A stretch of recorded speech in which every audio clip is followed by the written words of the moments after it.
everybody for joining us today. As usual, you know Jamie, I'm Angie, and we have a very special guest, a former DC employee, Meg Houghton is joining us today. So I'd like to welcome you, Meg. So thanks so much for joining us. Really appreciate it. Good morning. Happy to be here. Morning, Meg. Morning, Ange. Morning. Yeah, so we're just talking a little bit before we started to record about this is kind of a strayed topic for us, something that maybe you wouldn't think of as health and wellness, but a faculty member asked Jamie if we could talk about public speaking and presenting in front of the class and those kinds of things. So I was saying to both Jamie and Meg that as soon as Jamie brought this topic up, that my mind immediately thought of Meg Houghton, who I was on a committee with prior when she was here at DC, and so we reached out to her, and she obliged and is helping us out today. So do you want to maybe start, Meg, by just telling us a little bit about you and where you hail and what some of your experiences have been? Sure, Ange, thanks. Yeah, so I'm so happy to be able to chat with you and Jamie this morning. And, you know, as I mentioned, like, you know, I'm super flattered to be asked to talk about something that I don't, you know, it's funny that it's the funny thing about public speaking. Most people don't feel all that adept at it, you know, no matter how long they've been doing it. So yes, I appreciate the compliment. And, you know, like, I think today, if I can share some of my own insecurity around it and how I've worked to muscle through that. Maybe that'll help somebody along the way.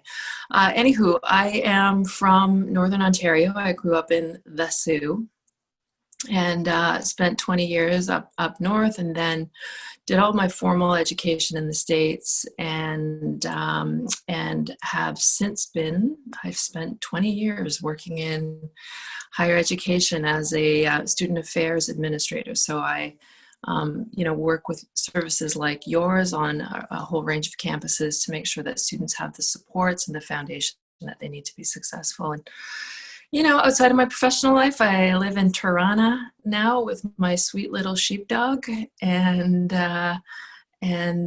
you know, we do what we can to get outside and roll around in the snow on days like this. So that's my jam. That's my life. Well, again, I'm going to get us off topic right to start. But we didn't mention it was a sheepdog, so we'll have to talk later about that, because that's okay. So as you said, I think lots of people, you know, have insecurities, don't feel they're good at public speaking. And Jamie and I were talking about this as well, that I still get nervous when I'm asked to speak in situations, especially when I don't know everybody at the table. So we were talking about being on a committee, and even if I just have to say my name and where I work, I'm really self-conscious of the fact that I'm a really fast talker, and I always have been. Like my dad always said, Ange, just slow down. So if I get nervous, it's even worse. So I know, yeah, for me, it's, I was saying at almost 50, I still feel like, oh, I can feel my heart pounding in my chest sometimes, and I get myself so worked up. But it's so, and I realize it's so silly because it's so counterproductive. But yeah, and Jamie, you were sharing kind of the same thing, that you still get really nervous. Yeah, absolutely. And for me, it's like the anticipation of knowing I'm going to have to talk, and I think about all these things that I want to say, and you know, whether it's a work meeting or you know, even a work discussion that can be informal sometimes. It's just like knowing I have to contribute, and it's almost like a certain expectation. I want to kind of sound smart sometimes. I want to come across as I know what I'm talking about. And yeah, it's just sometimes just the anticipation of knowing I need to say something, I'm going to have to speak, just kind of raises the anxiety bar. Whereas if it's more spontaneous and sort of fluid and organic, things can flow much more naturally, much more organically, and I think things come out better that way. But yeah, sometimes it's just knowing that something's coming up, whether it's like a workshop or a podcast where I'm talking to students or faculty. It can be, yeah, just gut-wrenching sometimes. And so would you feel, Meg, that you feel, even though you don't see yourself as being, you know, really adept in this area, do you get nervous before you speak? Oh, absolutely. So I think that's maybe, Ange, one of the misperceptions that people have about folks who seemingly, you know, wing it and seem to manage to do that in a, you know, relatively unflappable way. the truth is, just like the duck on the water, I'm paddling and my heart's beating and, everything else. And I'm doing whatever I can to manage a calm exterior on top of the water there. So, I think, maybe there are a privileged few who, for whom life is a beach and they just walk into any executive meeting or presentation, without their heart rate elevating even a beat. I think that person's rare though. For me, I've worked really hard over the years to pour, it's said all the time about public speaking, but I will pour myself into preparation so that I can prevent any undue stress. There's already going to be some stress associated with needing to bring people together and exchange ideas. The unnecessary stress is the oh my God, am I ready for this? Right? So I try to just eliminate that right off the hop. And then, there are a few other tricks and tips that maybe we can talk about that I've worked through over the years to try to manage the rest of that stuff. So at least the appearance can be that I'm, a relatively cool cucumber. It's funny that you say that because I was looking up some, fear of public speaking and anxiety tips and tricks, and that's the one at the top of the list, is knowing your topic and being prepared. So I think for all of us, we could probably say that we all do that, especially if we know we have that tendency to get nervous. That being prepared is so important. And I know for students, it's it's hard because we tend to shy away from things that we don't want to do, but then that leaves us to procrastinating, which then we're doing something last minute, which isn't going to be our best work, which then just adds to that stress level. So it's hard to embrace those things that make us uncomfortable, but that's part of it too, is you have to just kind of get through it. And I love you saying too that there's probably more of us than not are super nervous about speaking, because I think, like you said, I can think of a couple people that could get up and just do anything. It seems like even on the spot without being prepared, but there's probably not many people that, when I think about it, that could do that and do it really well. So I think that's a good point too, that even though there's that appearance or semblance of, oh my gosh, they're totally unflappable, but really, like you said, under the water, their legs are going a mile a minute. Yeah. So what are some other, so we know we were encouraging students to know their topic, to be organized. You mentioned you had a couple other little tips that you like to use. Yeah, so, I think, maybe I'll just sort of share some reflections. I think about occasions where I've been an audience member and the person presenting is clearly nervous, maybe even kind of fumbling through it. And my response to it is never, one of mockery. It's like just profound empathy, you're sort of quietly rooting for them to pull it together. And you really want them to succeed. And it's interesting to observe an audience in that situation, because, it's a lovely thing about human beings. People will start nodding, people will start smiling, they'll laugh a little bit more than they would have otherwise. We are doing everything we can to help that person relax, right? And so over the years, I've just started thinking about my audience that way. Whoever I'm talking to, I think about them as really lion-hearted, genuinely lovely people who want me to succeed, right? And if you go in that way, a little bit of the fear of judgment kind of dissipates, right? It's just this we're all in this together. We all want each other to succeed. Everybody's voice here is valued equally. Let's just kind of go in with that mindset. I feel like that kind of takes some of that fight or flight response. And, I think everybody knows that that's sort of the idea behind, our adrenaline system kicks into high gear when we fear or we perceive some sort of threat, right? And so we've either got to fight or run. If you manage to convince your central nervous system, though, that there's no threat, you can automatically avoid some of the, I call it flop sweat, right? Some of the preemptive flop sweat. It's okay, we're all in this together. So that's kind of one thing that I work through my mind before I go into any sort of situation where I know I'm going to need to present. The other thing that I try to think about, Ange, and Jamie, is that, and I'll frame this by saying, like, I think as a young professional, I tried to sound like a professional. Like, I would change my voice in meetings in a way that was like probably kind of weird. And now I'm much more adept at just like using my natural voice.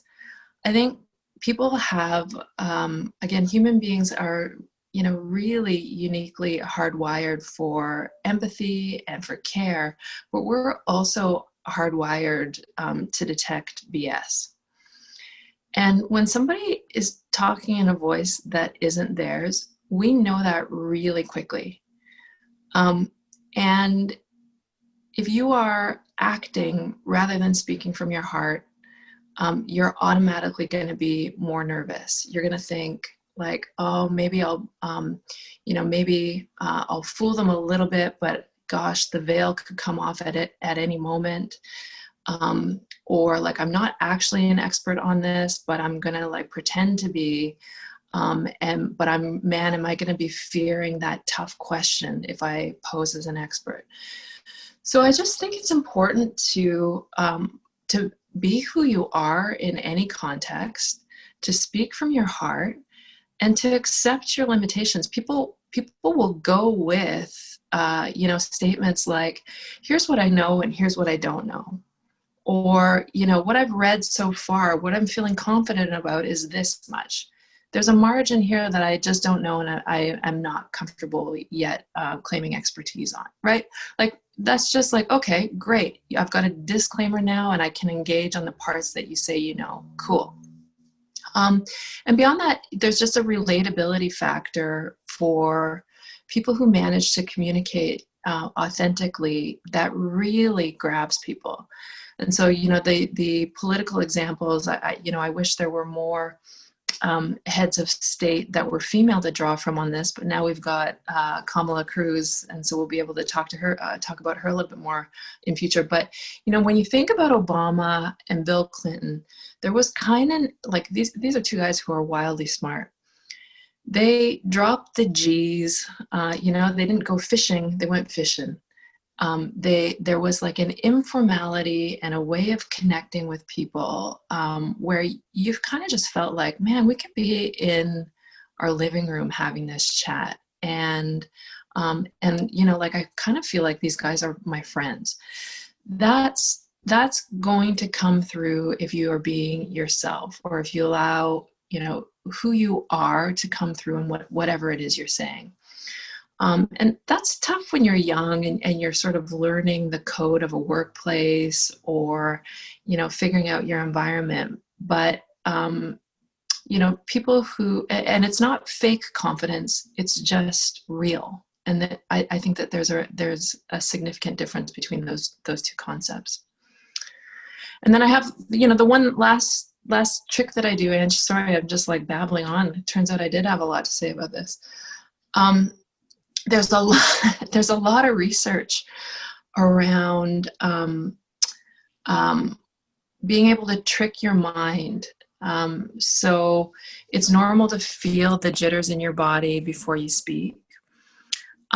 The last minute trick that you can do is to say to yourself, rather than interpreting those jitters as like, oh my God, I'm terrified. People have shown that there's some success in saying like, oh my gosh, I feel those jitters because I'm excited. I'm really excited to introduce myself at this meeting. I'm excited to get to know the people around the table. I'm really looking forward to sharing with them what I've learned about this topic. And then to establish a posture, not like the one I've got now, I'm hunched over, I've got my tall girl posture, but like I am here, I'm awake, I'm present, I'm feeling good, sort of the straight posture, the confident posture. Those two things together, that like I'm ready to go posture, and that like, wow, I'm really excited about this. I can feel my body like getting ready for the performance here. those seem to be little mind hacks that are showing some positive impact and have been well researched. So, those are some of the things that come to my mind when I think about my own experience and some of the things that I've read. But, ultimately, I think the most impactful thing for me was just accepting that, like, everybody wants me to succeed. Everybody wants the person at the front of the room to succeed. You know what, Meg, what really resonated for me when you were talking there, in amongst all the great tips that you shared, was just that like authentic, genuine piece. And we don't always need to be experts at things that we are talking about. And I know I had taken a similar approach to it was a talk I had to do on mindfulness. And I was asked to be a mindfulness expert, and I had to say very kind of quickly but firmly, like, I'm not an expert. I practice it. I try to do it every day. I try to be very self-aware. But in the discussion I was supposed to have with a lot of students, I was nervous because I felt like other people had that expectation. I was supposed to be the expert. I was like, I just kind of read a little bit. I practice it. A lot of this is like personal experience and, maybe like anecdotal things that I've got from conversations, informal conversations. But it definitely helped me a lot to try to take that expert hat off. And then I had to start the presentation or the workshop actually to do that. But I found that when I was able to finally tune in and just kind of like relax and be like, you know what, to go from more of an expert approach or lens to let's talk about this, have a discussion, keep like open forums, like we all have a lot of things to share. We have a lot of experiences, and it's not all about me either. So you can always bring in other people to conversations, to discussions, so that you take some pressure off, I think, is really at the end of it, is what it does.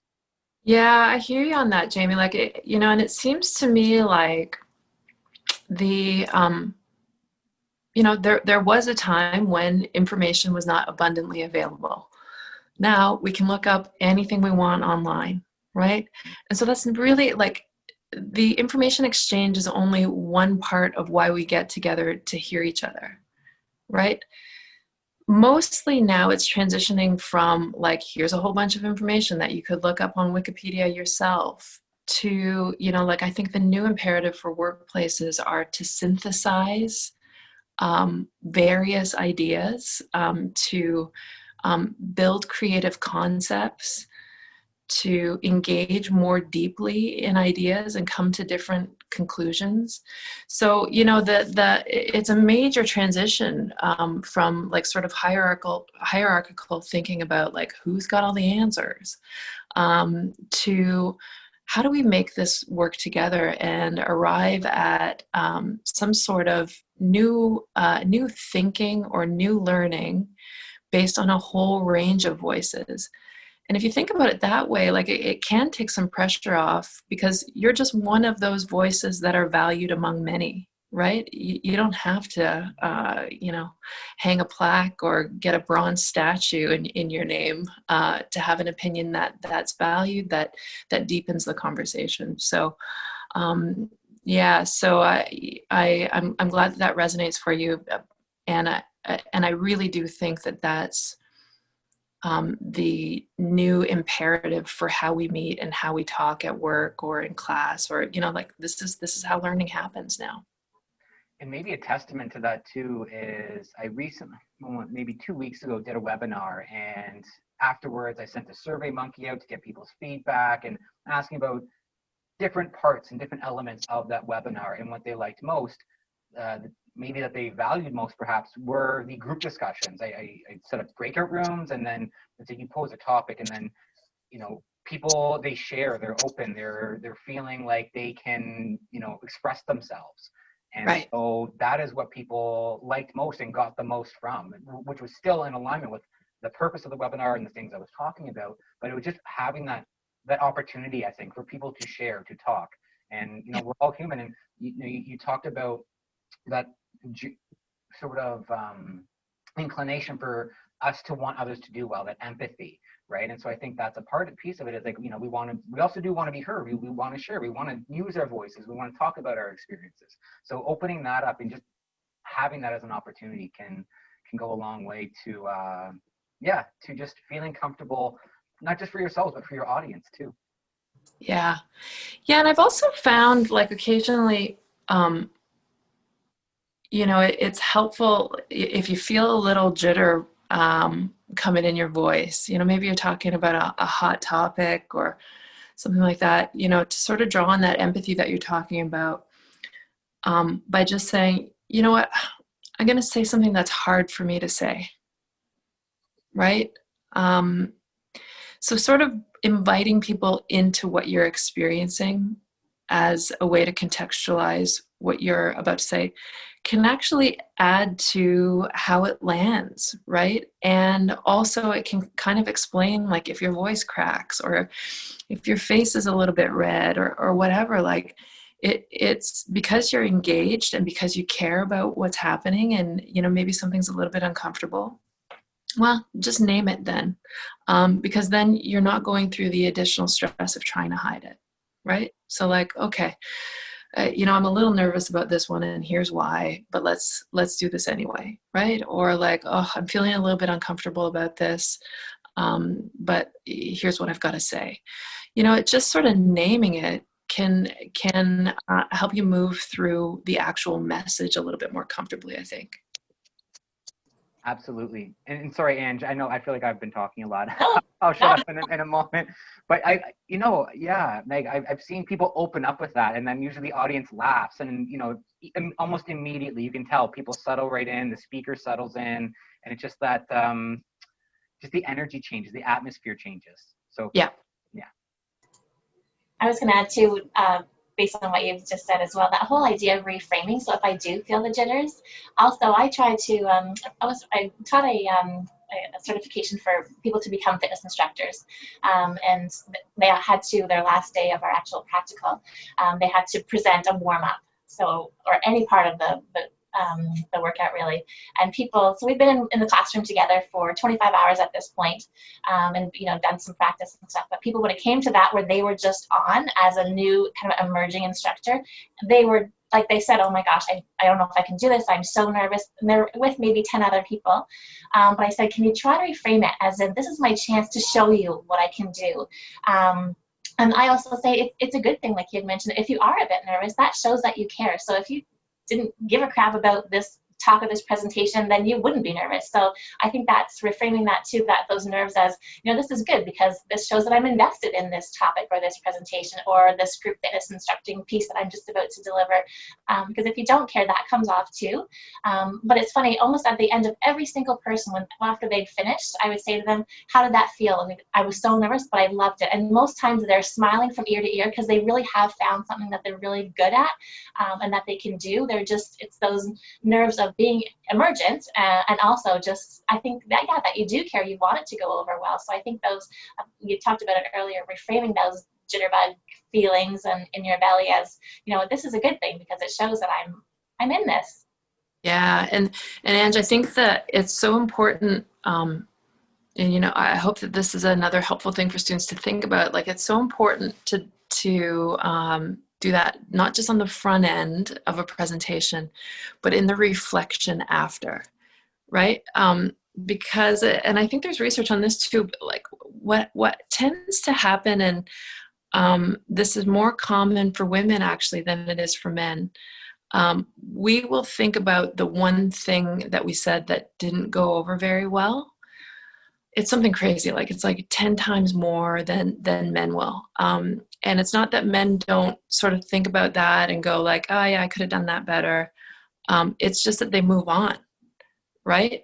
And so there is a particular skill for women, and this is has a lot to do with how differently we're socialized in our childhoods, right? But for Julie, for everybody, it just makes sense to think about the thing that you could, polish up on the next time. Make a quick note of it. And then think about the things that went well. This is the part because we are really cruel to ourselves in so many ways. Like, we got to pat ourselves on the back. You went through something that you were terrified to do. You did it. A lot of it worked. We should think about those parts too, not just the parts that we need to polish up on.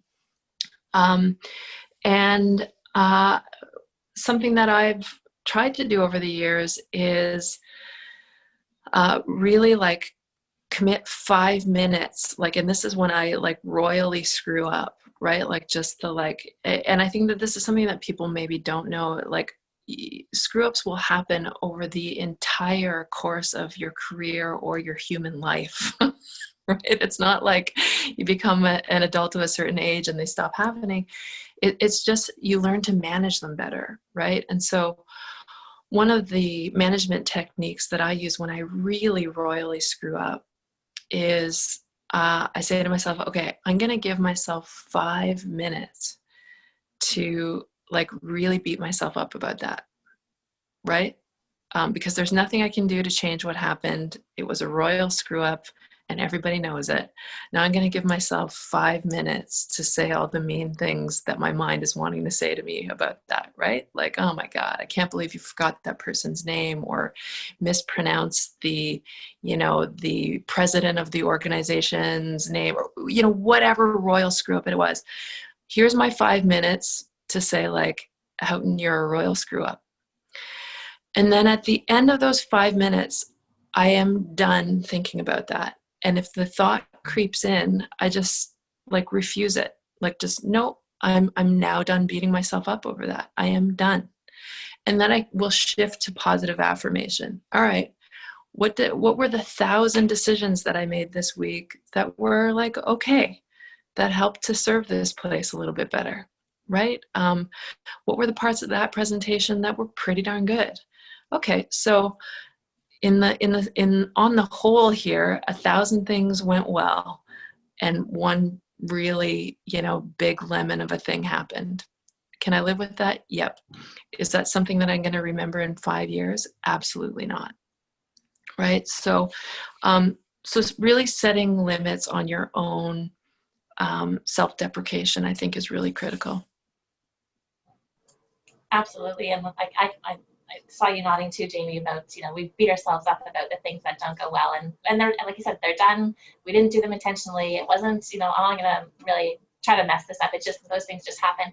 Okay, so just in terms of potential things that can maybe be helpful for students or for just people in general, because, you know, students aren't only going to have to public speak and present while they're students. That happens in their careers and in a lot of different careers. So what was a game changer for me, and it came through my coaching training, was having to submit recordings of myself coaching to certain standards and meeting certain core competencies. But in doing that, I had to record a session and then go back and listen to it.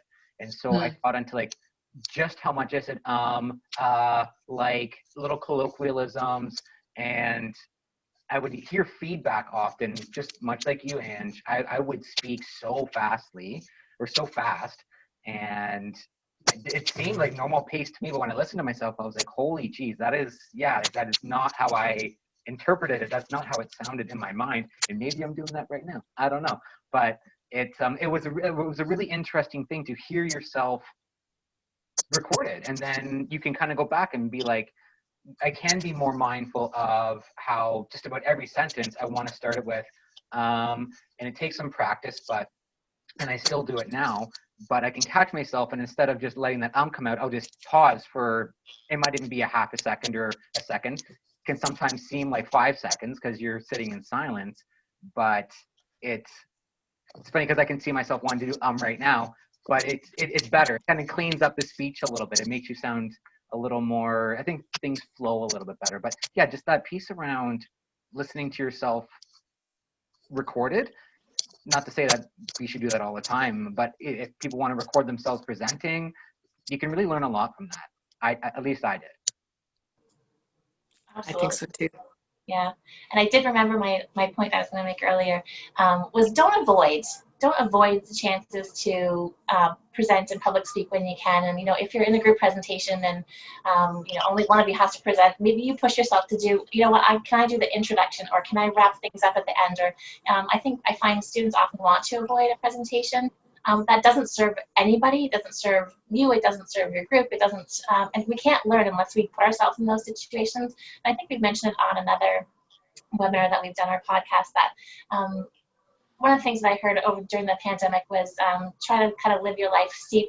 So C is your comfort zone, and then add something little to it every day so that you're doing something a little bit outside of the box, which I think students need to embrace that idea, because I think we want to stay in that safe space where I'm never going to get the jitters, where I'm never going to feel nervous or upset. But that's just life. And you mentioned, Meg, that you're going to make tons of mistakes. So why not make them a space in post-secondary, in a classroom where people will be empathetic, as we've talked about, and they will be understanding that you're making a mistake. And that's why we're here to learn, so that then we can have somebody who's a professional say, Meg, Jamie, that went really well. Here are the great pieces. Maybe next time you might want to do this. And then perfect. I'm going to learn from this, and I'm going to grow, and then I can, just get better at honing that skill.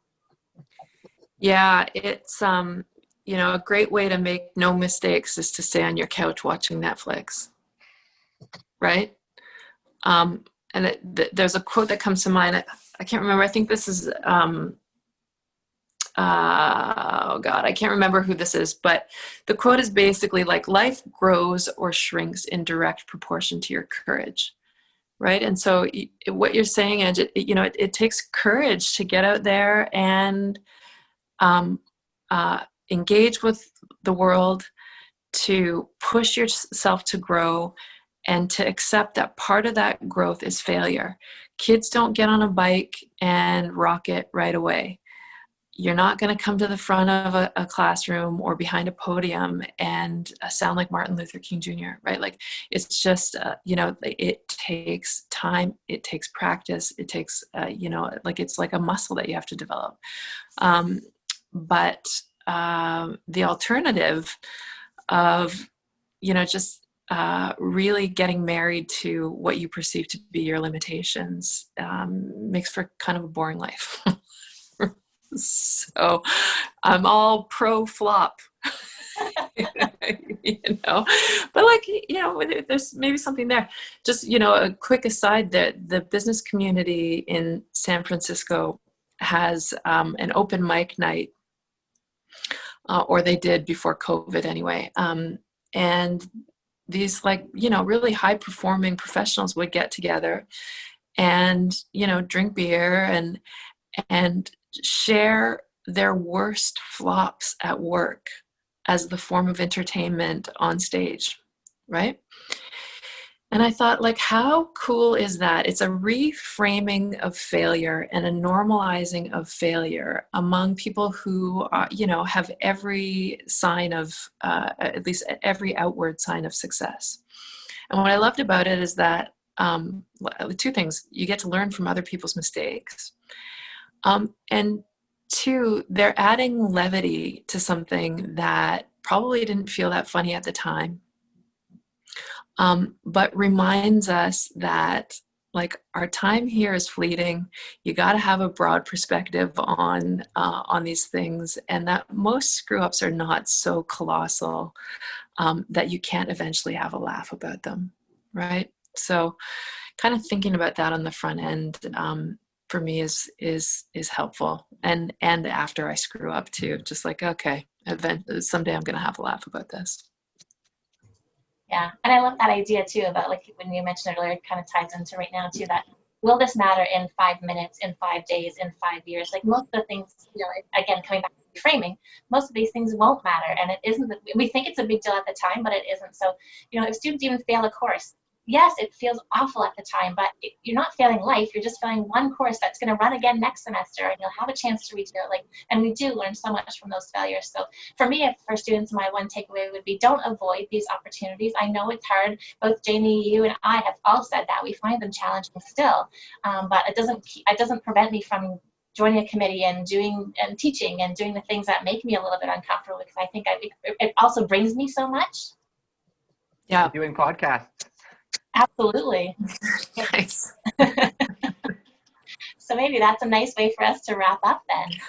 Yeah. Well, I really enjoyed chatting with you both, Angie and Jamie. This was, it's I think it's number one on the fear list, and has been for as long as we've been social beings, right? So, it's cool to kind of just chat about it, and you know, I think that this is one of those areas where we all feel some commonality and some ongoing struggle, right?